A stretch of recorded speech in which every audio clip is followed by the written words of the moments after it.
트럼프 대통령이 주도한 평화위원회가 공식 출범했습니다. 당초 가자 지구에서 역할을 할 것이란 예상과 달리 구체적 방안은 나오지 않았습니다. 트럼프 행정부 2기 출범 이후 지난 1년간 약 300만 명의 불법 체류자가 미국을 떠난 것으로 파악됐습니다. 다울정이 있는 한인타운 놀만디 거리를 중심으로 한 환경 개선 작업이 3단계에 걸쳐 추진되고 있습니다. 완성되면 한인타운의 랜드마크가 될 전망입니다. 이번 주말 뉴욕과 뉴저지 일대에 대형 겨울 폭풍이 예보됐습니다. 기상당국은 올겨울 들어 가장 위험한 고비가 될 수 있다며 각별한 대비를 당부했습니다. LA시가 오늘 한인타운 지역에서 도로 복구 작업에 나섰습니다. 민원 접수가 많이 이뤄진 곳을 중심으로 대응이 이뤄지는 만큼 적극적인 신고도 당부했습니다. 2026년 아스테바 헬스플랜은 식료품과 일반 의약품 비용으로 연체대 2,880불까지 혜택을 드립니다. 사용하지 않은 금액은 다음 달로 2월됩니다. 자세한 내용은 1888-688-8584로 문의하세요. 메디케어 가입자라면 치과 비용도 걱정하지 마세요. 2026년 아스티바 헬스플랜은 연체대 3,560불까지 치과 혜택을 제공합니다. 자세한 내용은 1888-688-8584로 문의하세요. 시청자 여러분 안녕하십니까? KBS 아메리카 뉴스입니다. 트럼프 대통령이 사실상 모든 권한을 갖는 평화위원회가 공식 출범했습니다. 당초 가자 지구에서 역할을 할 것이란 예상과 달리 구체적 방안은 나오지 않았습니다. 김성수 기자가 보도합니다. 다보스 포럼 행사장에서 트럼프 미국 대통령이 주도하는 평화위원회의 서명식이 열렸습니다. 트럼프 대통령이 직접 나서 모두 59개 국가가 참여했다며 공식 출범을 알렸습니다. We're going to be very successful in Gaza. It's going to be a great thing to watch, and we can do other things. 평화위원회는 당초 종전 이후 가자 지구 재건을 감독할 조직으로 처음 등장했지만 트럼프가 각국에 보낸 초청장에 첨부된 평화위 헌장엔 가자 지구란 표현은 쏙 빠진 것으로 전해졌습니다. 대신 트럼프는 출범식에서 가자 지구에서 성공하면 다른 사안으로 활동을 넓힐 수 있다고 자신했습니다. 평화위원회는 초대 의장인 트럼프 대통령이 의제 승인부터 위원회 해산 등 사실상 모든 권한을 가지는 만큼 가자를 넘어 평소 적대 관계던 유엔을 대체할 국제기구로 만들려 한다는 분석이 나옵니다. I've always said the United Nations has got tremendous potential, has not used it. 다만 실제로는 20여 개 나라가 참여했다는 보도가 나오는 가운데 영국, 프랑스 등은 응답하지 않고 있습니다. 특히 러시아가 참여할 수 있다는 소식에 유럽 국가들이 민감해하고 있습니다. 전통적 동맹국들과 마찰이 이어지는 가운데 스콧 베센트 미 재무장관은 중국과 관계가 좋은 균형에 이르렀다고 밝혔습니다. 올해 최대 4차례 미중 정상간 만남이 가능하다 했습니다. 트럼프 대통령은 세계 질서를 재편하려는 움직임에 속도를 내고 있습니다. 평화위원회의 유럽 국가들이 화답하지 않을 경우 새로운 압박에 나설 수 있다는 분석도 나옵니다. 워싱턴에서 KBS 뉴스 김성수입니다. 그런 가운데 트럼프 대통령은 이미 선언했던 세계보건기구 WHO 탈퇴의 최종 마무리를 끝낸 것으로 알려졌습니다. WHO는 유엔 산하 특수보건기구로 엠폭스, 소아마비 등 세계적으로 유행하는 치명적인 전염병에 대한 국제사회의 조직적 대응을 위해 특화된 기관입니다. 백신 보급 등 가난한 나라에 대한 의약품과 의료기술 지원을 맡고 있으며 정신질환과 암 등 수백 종의 질환에 대해서도 전 세계 각국의 대처 방안과 가이드라인을 제시해왔습니다. 미국은 오랫동안 최대 기부금의 제공 국가들 중 하나였고 수억 달러의 자금과 훈련된 공중보건 전문 인력 수백 명을 이 기구에 투입해왔습니다. 미국은 그동안 WHO 회원국으로 연간 1억 1,100만 달러, 자발적인 추가 지원금으로 연간 약 5억 7천만 달러를 내고 있었다고 미 보건복지부는 밝혔습니다. 하지만 트럼프 대통령은 취임 즉시 행정명령을 통해서 코로나19의 방역 등 세계적인 감염병 대응에 실패했고 부적절한 정치적 영향력으로부터 독립성을 유지하지 못했다는 이유로 WHO 탈퇴를 발표했습니다. 트럼프 행정부 관리들은 여러 나라와 공중보건에 관련해 관계를 맺고 있어 WHO 중개 없이도 질병 관련 정보를 얻을 수 있다는 입장이지만 얼마나 많은 나라와 관계를 체결했는지에 대한 언론 질문에 답하지 않고 있습니다. 게다가 미국은 탈퇴를 앞두고 2024년과 2025년에 내야 할 분담금도 미납해 총 1억 3,300만 달러를 내야 한다고 WHO는 발표했습니다. 그러나 오늘 미 보건당국관리는 미국은 탈퇴를 앞두고 있는 회원국이어서 그런 돈을 낼 필요가 없다고 지불을 거부했습니다. 트럼프 행정부 2기 출범 이후 지난 1년간 약 300만 명의 불법 체류자가 미국을 떠난 것으로 파악됐습니다. 국토안보부는 약 300만 명의 불법 체류자가 미국을 떠났고 이 중 67만 5천여 명이 범죄 전력이 있는 것으로 파악됐다고 밝혔습니다. 약 220만 명은 자진 출국 형태로 미국을 떠났습니다. 남부 국경으로 밀려들던 불법 이민자도 95% 이상 줄었습니다. 국토안보부에 따르면 현재 남부 국경에서는 하루 평균 약 251건의 수색 및 조사가 이루어지고 있는데 이는 조 바이든 행정부 시기 하루 평균 5,100건과 비교해 크게 감소했다고 설명했습니다. 미국에서 시민권을 취득한 지 10년 이내에 중범죄나 정부 상대 사기를 저지를 경우 시민권을 박탈하도록 하는 법안이 연방 하원에서 발의됐습니다. 공화당 소속 톰 에머 연방 하원 의원은 시민권 남용과 허위 표시 방지법을 발의하고 대규모 복지 보조금 사기 사건에 대한 강경 대응 필요성을 강조했습니다.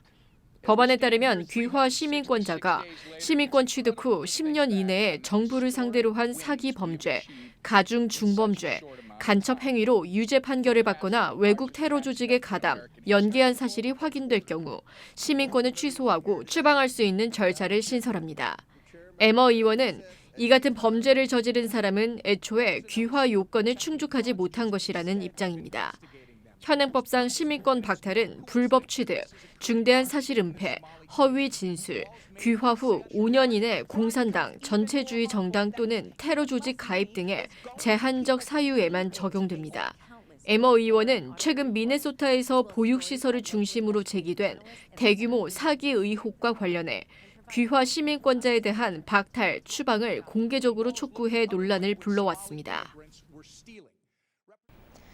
다울정이 있는 한인타운 놀먼디 거리를 중심으로 한 환경 개선 작업이 3단계에 걸쳐 추진되고 있습니다.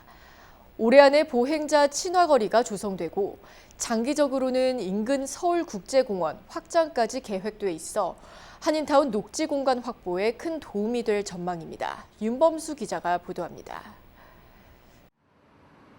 다울정과 시니어 커뮤니티 센터 사이를 지나는 한인타운 놀먼디 에비뉴. 버스 정류장과 인근에 학교가 있어 차량 통행이 잦고 노약자 보행자도 많은 곳입니다. LA시 공공사업위원회는 최근 이 지역의 환경 개선 프로젝트를 승인했습니다. 지금의 양방향 통행을 일방 통행으로 전환하고 조경 작업을 통해 보행자 친화 거리로 탈바꿈시키는 것이 핵심입니다. 이미 30만 달러의 공사 기금이 확보됐으며 시공사 선정도 마쳤습니다. 180일 공안의 컨스트럭션 기간이 남았고 거기에 새로운 벤치와 나무 그리고 라이트가 설치가 되고 굉장히 그 다울정과 잘 아우르고 어울리는 녹지 공간이 새롭게 형성이 되고요. 오랫동안 지연됐던 올림픽과 놀먼디 교차로의 게이트웨이 사업도 속도를 냅니다. 대로 양쪽에 기둥을 세우고 LED 조명을 달아 한국 전통 문양을 띄우는 조형 상징물은 이미 LA시의 승인과 시공사 선정 작업을 마쳤으며 공사 기금도 어느 정도 확보가 된 상황입니다. 마지막으로 한인타운 서울국제공원을 확장하는 계획도 현재 논의가 진행 중입니다. 2028년 LA 올림픽을 앞두고 시 정부가 도심 미화 작업을 서두르고 있는 만큼 빠르게 추진될 가능성이 높습니다. 교통국에서 지금 타당성 조사를 하고 있는데 서울국제공원을 어떻게 조금 더 넓히면 이 그린 스페이스를 더 한인타운 주민들에게 제공할 수 있을까라는 그런 고민을 하고 있습니다. 그래서 그 올림픽과 놀맨디 선상이 앞으로는 한인타운의 랜드마크와 데스티네이션이 될 수 있도록 지금 노력을 하고 있습니다. 1단계인 놀만디 보행자 거리 조성은 늦어도 올해 안에는 완공될 예정이며 2단계 게이트웨이 사업도 올해 안에 착공해 올림픽 이전까지는 마무리될 계획입니다. 모두 3단계로 이뤄진 한인타운 놀만디 거리 환경 개선 프로젝트는 완성될 경우 큰 시너지 효과를 낼 수 있습니다. 다만 아직까지는 1, 2단계만 가시화된 상태로 한인 사회의 지속적인 관심도 필요할 것으로 보입니다. KBS 뉴스 윤범수입니다. 뉴욕 브롱크스의 한 아파트에서 총격 사건이 발생해 2명이 숨지고 1명이 중태에 빠졌습니다. 경찰은 이번 사건을 살인 후 자살로 추정하고 수사 중입니다. 뉴욕 경찰국에 따르면 현장에서 55세 남성과 49세 여성이 숨진 채 발견됐습니다. 또 다른 피해자인 86세 여성은 얼굴에 총상을 입고 병원으로 옮겨졌으며 생명에는 지장이 없는 상태입니다. 숨진 남성은 총기를 사용한 용의자로 지목됐으며 현장에서 총기가 회수됐습니다. 경찰은 용의자가 범행 후 스스로 목숨을 끊은 것으로 보고 있습니다. 노조 측은 용의자가 뉴욕 뉴저지 항만청 소속 경찰관이라고 밝혔습니다. 경찰은 세 사람의 정확한 관계와 범행 동기를 조사 중입니다. 이번 주말 뉴욕과 뉴저지 일대에 대형 겨울 폭풍이 접근하고 있습니다.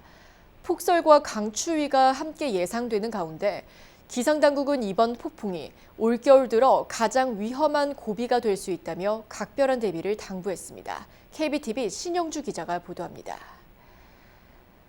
이번 주말 뉴욕과 뉴저지를 포함한 미동부 전역에 강력한 겨울 폭풍이 예보됐습니다. 국립기상청은 금요일 밤부터 기온이 급격히 떨어진 뒤 일요일 새벽부터 폭설이 본격화될 가능성이 높다고 밝혔습니다. 이번 폭풍의 핵심은 짧은 시간에 집중되는 폭설입니다. 기상당국의 분석에 따르면 일요일 오전부터 오후 사이가 최대 고비가 될 전망입니다. 내륙 지역을 중심으로 적설량 6에서 10인치, 북서부 뉴저지와 포커너스, 허드슨밸리 일부 지역에는 10에서 15인치 이상의 폭설이 내릴 가능성도 제기됐습니다. 기상당국은 이번 주말 불필요한 외출을 자제하고 난방시설 점검과 휴대전화 보조 배터리 충전, 차량 연료를 충분히 확보할 것을 당부했습니다. 특히 노약자와 노숙인 보호에 대한 지역사회의 관심과 대응이 필요하다고 강조했습니다.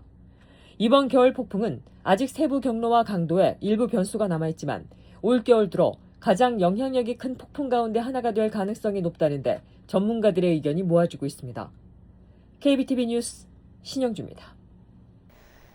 로스앤젤레스시가 오늘 한인타운 지역에서 도로 복구 작업에 나섰습니다. 한인회에 접수된 민원에 대응하기 위함이었는데 관련 작업은 앞으로도 지속될 전망입니다. 이우수 기자가 취재했습니다. 지난해 연말 폭우가 이어지면서 도로 표면을 덮고 있는 아스팔트 틈으로 막대한 양의 빗물이 스며들었습니다. 비는 일주일가량 이어지다 그쳤지만 차량 통행이 늘어나면서 도로 곳곳은 더욱 깊게 파였습니다. 로스앤젤레스시는 새해 들어 5천여 건에 가까운 관련 문제가 접수됐고 한인회를 통해서도 관련 민원이 접수됐다고 밝혔습니다. 오늘 한인타운을 관통하는 올림픽과 웨스턴 교차로 구간에서 도로 복구 공사가 진행됐습니다. It's important in Koreatown because listen, this is the pathway to downtown or to the west side. A lot of cars use this space. A lot of trucks and buses use this space. And so it's tough on these streets. And so we need to fix it. 로스앤젤레스시는 아직까지 접수되지 않은 파톨의 수가 상당한 것으로 추산되고 있다며 전화나 애플리케이션을 통해 관련 민원을 접수해 줄 것을 당부했습니다. 한인분들도 MyLA 311, 이제 311으로 전화, 앱이나 웹사이트를 통해서 한국어로 쉽게 접수해 주시면 감사하겠습니다. 로스앤젤레스 한인회는 한인타운 도로 정비를 위해서는 적극적으로 신고에 동참해야 한다고 강조했습니다. 불편하신 일이 있으면 언제든지 한인회를 신고해 주시면 저희들이 적극 시하고 협조를 해서 빨리빨리 실행할 수 있도록. 로스앤젤레스시 도로 서비스국은 오늘 한인타운 지역을 관통하는 주요 도로 두 곳에서 파톨 보수 공사를 진행했습니다.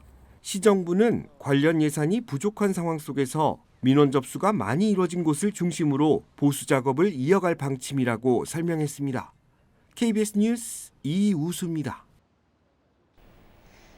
그린란드 문제를 협상으로 풀겠다는 트럼프 대통령의 발언에 덴마크 정부도 대화에 적극 나서겠다는 입장을 밝혔습니다.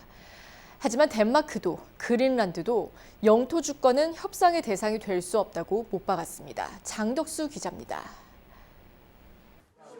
유럽 국가들에 부과하려던 그린란드 관세를 철회하고 무력 대신 협상으로 그린란드 문제를 풀겠다고 한 트럼프 미국 대통령. It's the ultimate long-term deal, and I think it puts everybody in a really good position, especially as it pertains to security and minerals and everything else. There is no time limit, it's forever. 덴마크 정부도 대화에 적극 나서겠다는 입장을 밝혔습니다. 안보와 투자, 경제 등 모든 것을 정치적으로 협상할 수 있다는 겁니다. 다만 주권은 협상 대상이 아니라며 영토 보전에 대한 존중이 협상의 전제라고 거듭 강조했습니다. 그린란드 총리 역시 같은 입장을 내놨습니다. 다만 미국의 차세대 방공망인 골든돔을 포함한 북극 지역 안보와 관련해선 덴마크와 그린란드 모두 대화하겠다는 뜻을 보였습니다. 그린란드 주민들의 반발은 계속되고 있습니다. 무력 침공을 하지 않겠다는 트럼프 대통령의 발언은 당연한 조치라며 그린란드의 운명을 미국이나 나토가 결정한다는 데 강한 거부감을 드러냈습니다. 유럽 내에서도 무력 침공 발언 철회와 상관없이 트럼프 대통령의 계속된 강압적 발언과 조치를 동맹 간 신뢰 훼손으로 보는 기류가 강해지고 있습니다. KBS 뉴스 장덕수입니다. 골든글로브를 수상한 K-팝 데몬 헌터스가 이번엔 아카데미상을 정조준합니다. 2개 부문 후보에 올랐는데 박찬욱 감독의 어쩔 수가 없다는 오스카 문턱을 넘지 못했습니다. 김괴수 기자입니다. For Best Animated Feature Film, here are the nominees. K-pop Demon Hunters. K-팝 데몬 헌터스가 미국 최고권위 아카데미상 2개 부문 후보로 지명됐습니다. 장편 애니메이션 그리고 골든으로 주제가상 후보에도 이름을 올렸습니다.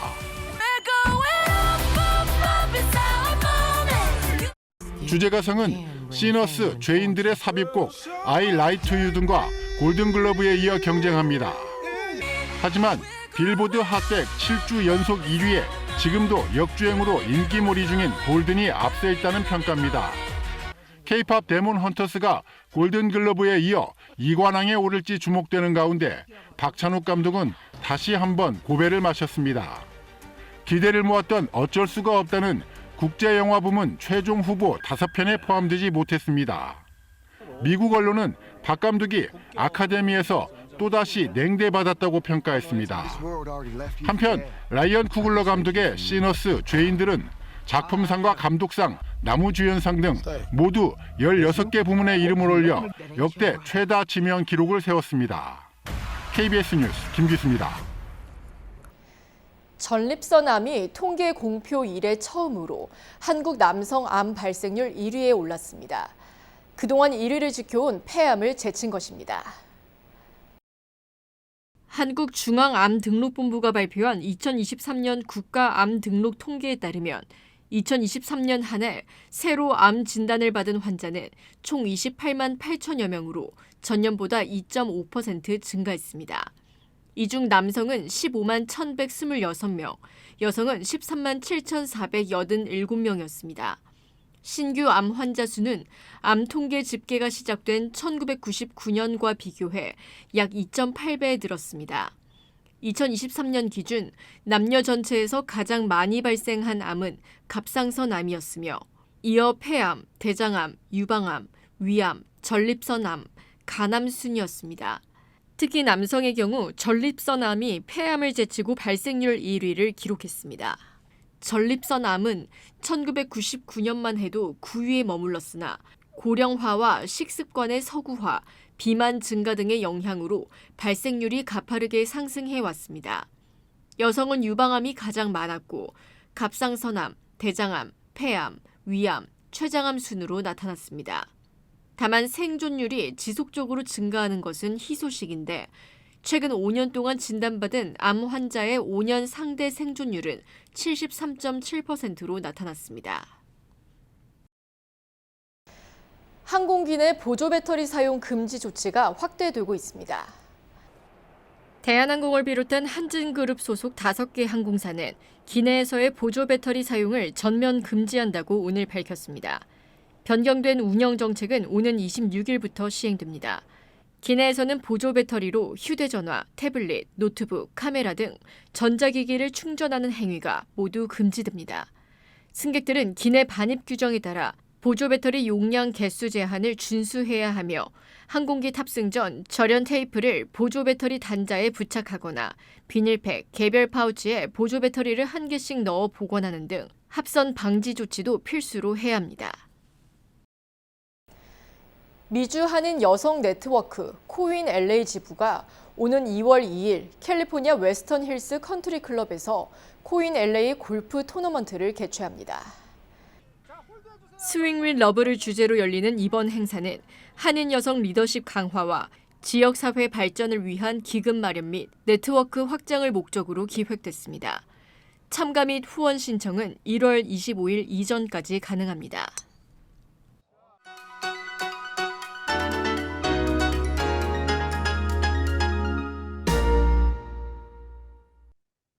주식시장은 오늘도 상승했습니다. 어제 랠리 모드를 하루짜리 반짝 상승으로 끝내지 않고 이어갔는데요. 내스닥이 가장 크게 오른 가운데 다우존스는 12일 기록했던 사상 최고치에서 불과 0.05% 모자란 지점까지 접근하며 최고치 경신이 또다시 임박했음을 시사했습니다. 신규 실업수당 청구 건수가 한 주 만에 증가세로 돌아섰지만 전망치를 밑돌았고 3분기 GDP 잠정치는 예상치를 웃돌았습니다. 여기에 11월 개인 소비 지출은 헤드라인과 근원 모두 기대치에 부합하며 쇼크도 서프라이즈도 없는 결과를 나타냈는데요. 결국 경제와 고용이 여전히 탄탄하다는 안도감 속에서 골디락스 시나리오가 재부상했고 이틀 연속 사자적으로 쏠린 투자 심리는 패닉바잉으로 이어졌습니다.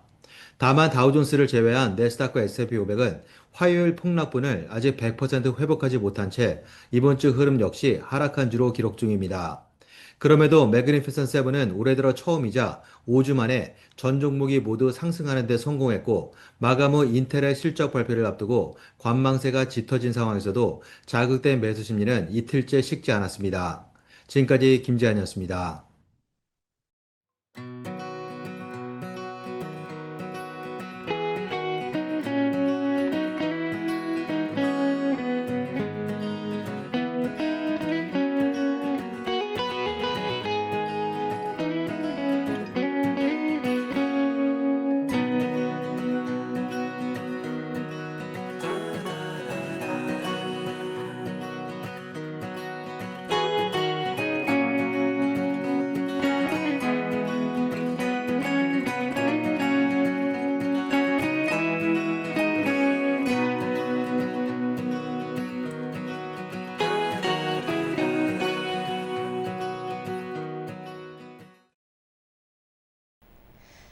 KBS 아메리카 뉴스 오늘 소식은 여기까지입니다. 편안한 밤 되시기 바랍니다.